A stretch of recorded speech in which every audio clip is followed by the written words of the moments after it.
Assalamu alaikum. Good morning, class. I welcome you all to Dr. A.U. Khan School System Shahghazi Campus Kohat online class.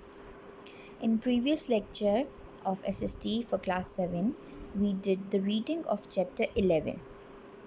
We did first page. Now we'll move on to the next page. However, the local culture and customs have also been absorbed into the traditions. In later centuries, though, there has been a trend towards Orthodox Islam as centers of learning, madrasas were set up in Indonesia. It is linked with the previous paragraph.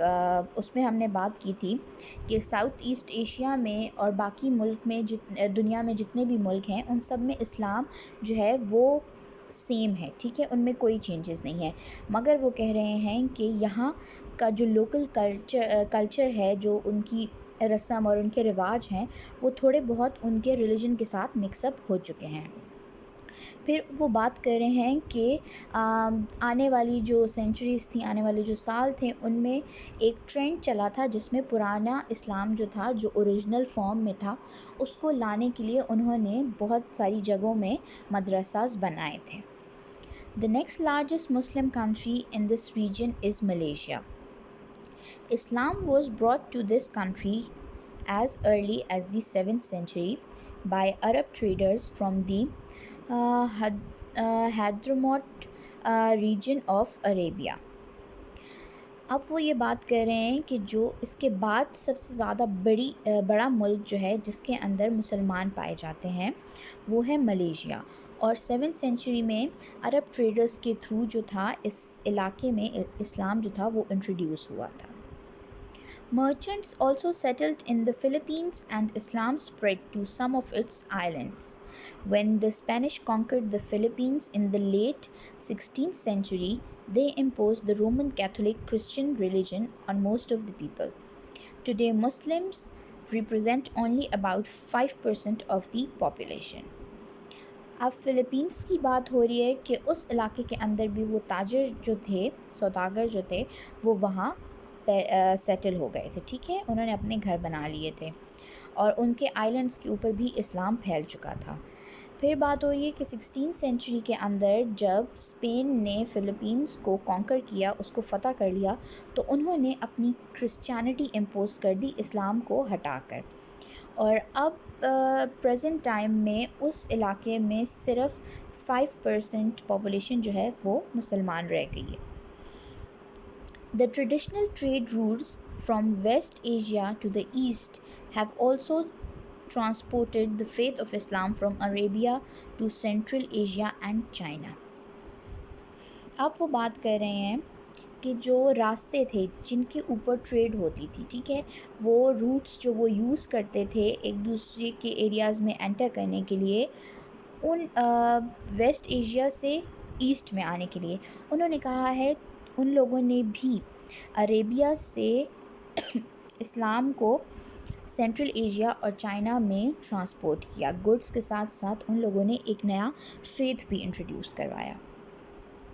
The Great Silk Route is perhaps the most famous route followed by the traders and travelers, and it was through them that Islam reached China.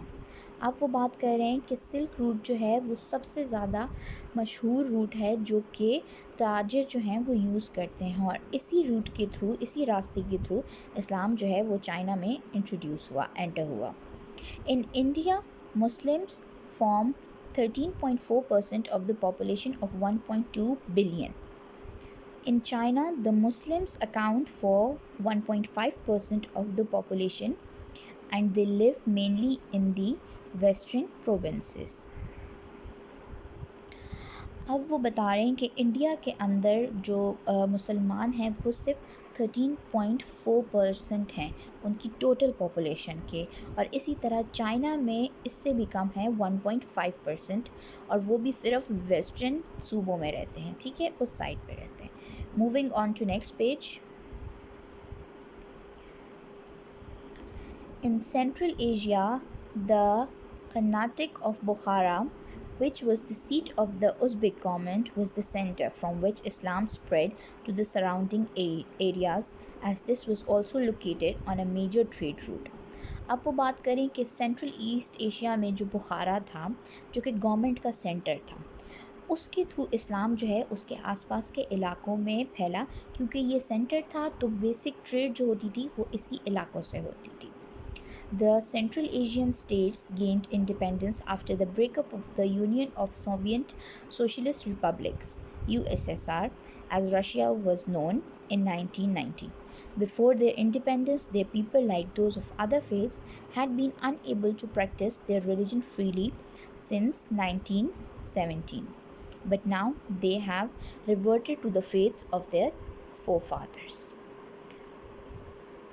अब वो बात करें कि जब Soviet union USSR का breakup हुआ, ठीक है, उसको डिवीज़न कर दी गई, उसके सारे इलाके जो थे, स्टेट्स जो थी, उन लोगों को आज़ादी दे दी गई.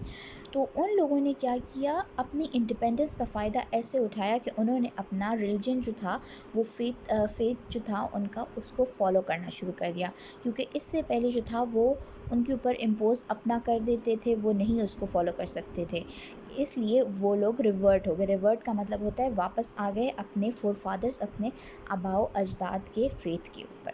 ठीक है. Alright class, this was the end of your chapter number 11. If you have any questions, do let me know. Thank you.